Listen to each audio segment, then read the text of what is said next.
Hi, everybody. I'll make sure.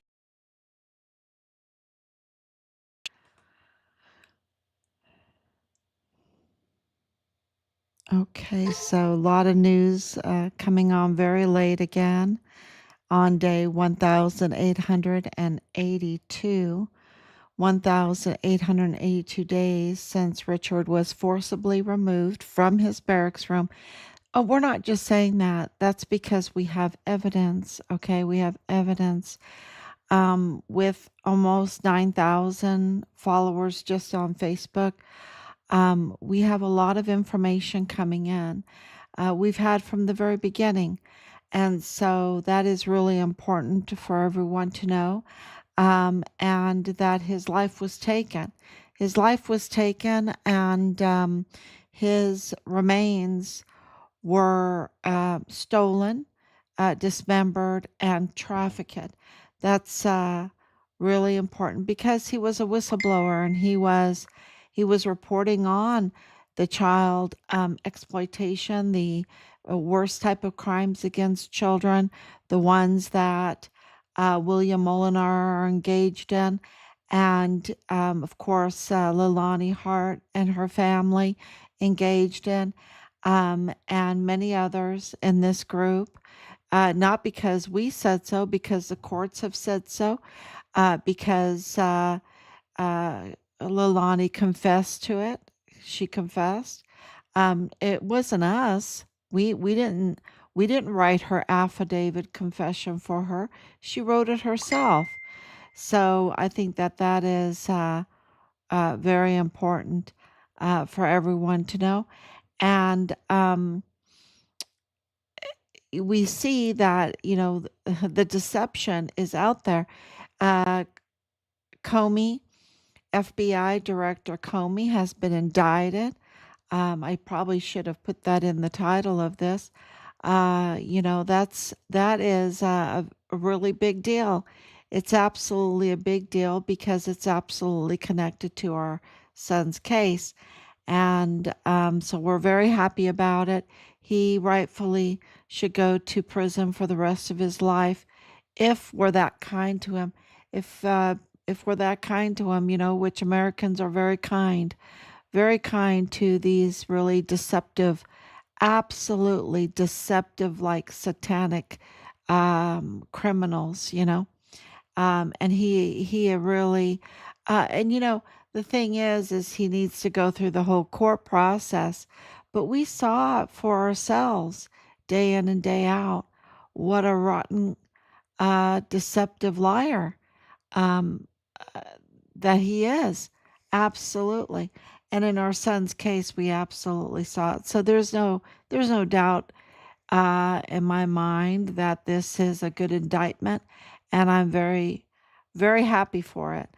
Um, and you see what happened also today, and make sure that everything is going.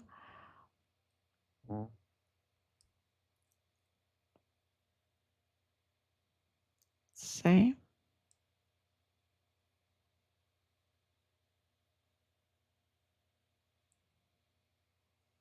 doesn't look like it wants to go.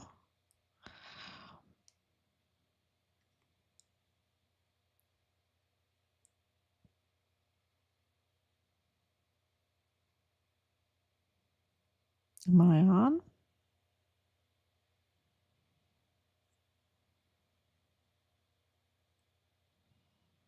Yeah, there we go. Okay. So, to continue. So, uh, today in El Paso, there was a shooting, and two uh, young young ladies were killed in it, and the shooter supposedly committed self harm afterwards. Um, you can't just speak freely on a line. You have to be very careful. And it was right there, right by the main police department building. And it just absolutely echoes what we've been what we've been saying, that this is absolutely a problem with the law enforcement. The agencies are what's bringing in the criminality, that they are so compromised, that they are so corrupt, that they're bringing. When you can, when there's a shooting that close, so brazen, to the very building of law enforcement, then that's a sign that the law enforcement has been compromised and corrupted, because they bring no fear. There's no fear to be close to them, right? They're the cover up for the criminals. And I can tell you, in our son's case, it absolutely is the truth that those that are entrusted, and taxpayers pay for them to um, keep law and order and keep people safe and our troops safe. And they're the ones that are the danger. They're the ones that are the crime scene. They're the ones that are the crime scene. And so it is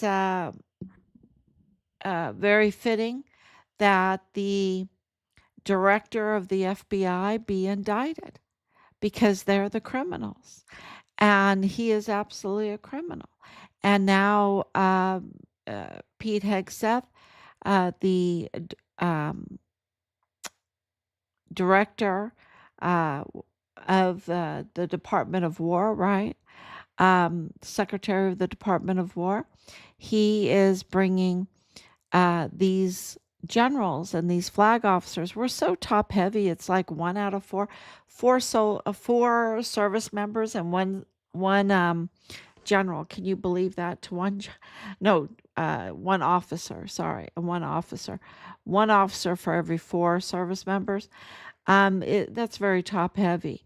And the generals are very, very top heavy. And I've been saying it for years. 44 four-star generals, when for 1/10 of the amount of service members. When in World War II, where we were very successful, we only had seven. So why do we need to be so top heavy? We don't need to be so top heavy. We need to have the best of the best wearing our stars, not individuals like Sean Bernabe that are traitors. They're absolutely traitors. So was James Eisenhower. So is uh, Curtis Taylor. And so, they're just absolute traitors. Why do we want them in uniform? Why do we want to pay them? Why do we want to pay them and entrust them with our volunteer sons and daughters, when they are traitors, right? When they're up to no good. Um, so, and the other thing is, um, Fort Hood is, uh, you know, I was teaching at an elementary school called Peebles when I met my husband, who was stationed at Fort Hood. And to know the shooting at Fort Hood um, years ago, and now Secretary Hegseth of the Department of War is seeking the death penalty to bring that back to the military, is very, very good. I'm really liking the Department of War. I really am, compared to the Department of Defense. I think it's going to be a great improvement, because what is he going to do with all of these generals when he gets together? Well, he said what he's going to do. He's going to combine. He's going to combine uh, the responsibility, so that many of them will get fired. I think that's what's going to happen. I hope so. Because then, after the firing, then we can have accountability. We need to have the firing, and then we can have the accountability for the traitors, for absolutely the traitors. And he has had months in that position, and so enough time to get the list of who's the traitors, right? Who are the traitors? So So this is uh, all coming together. Um, there's a lot of investigations going on. That's why we're coming on so late, because of everything that we're doing behind the scenes, and others that we have to speak with because of investigations that are ongoing. And I would say that the crime scenes are being investigated now in Richard's case. We're getting a lot of support from um, the top folks, the institutional support. So there is this branch in President Trump's administration that are absolutely going after the criminals. And we're very happy to report that. So that's really the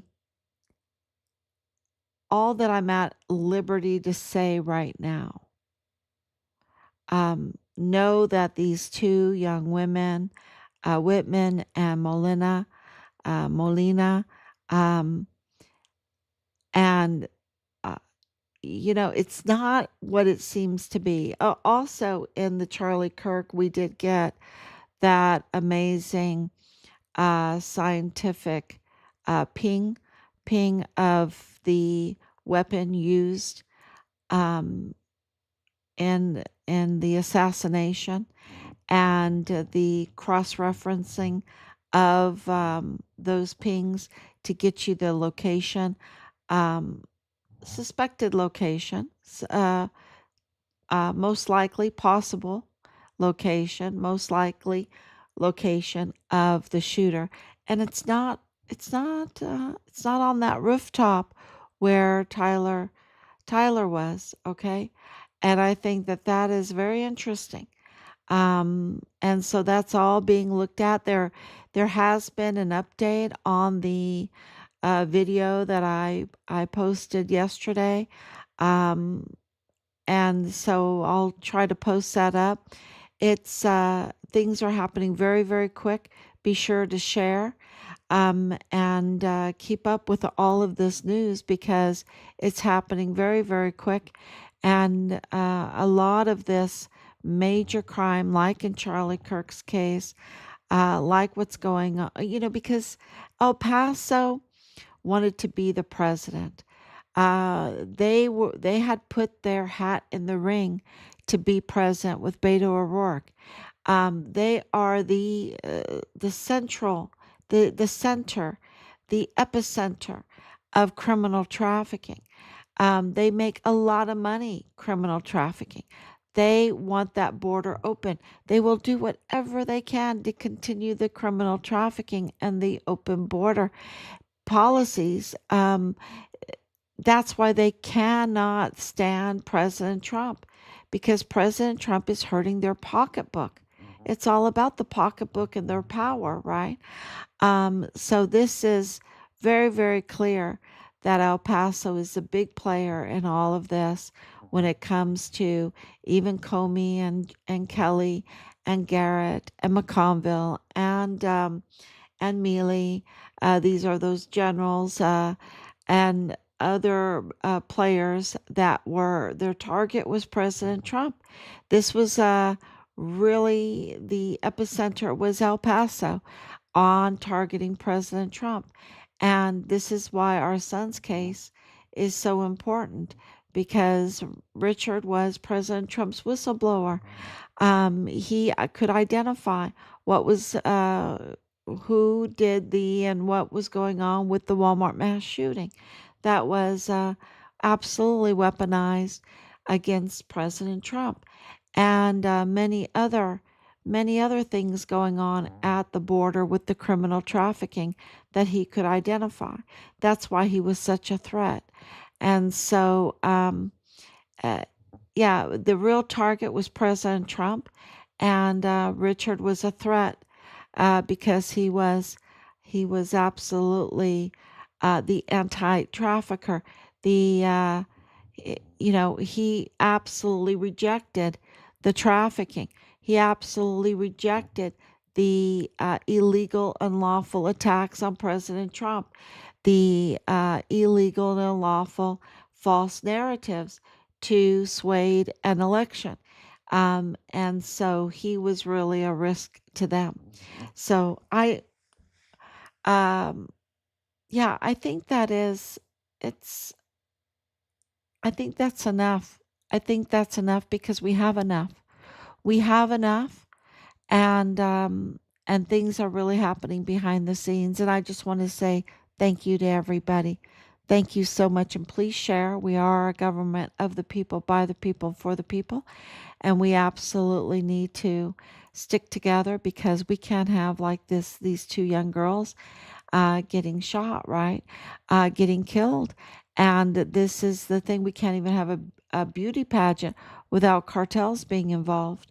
And this is known that the cartels are involved. So, we need to absolutely hold the criminals accountable so that we can get back to a peaceful life.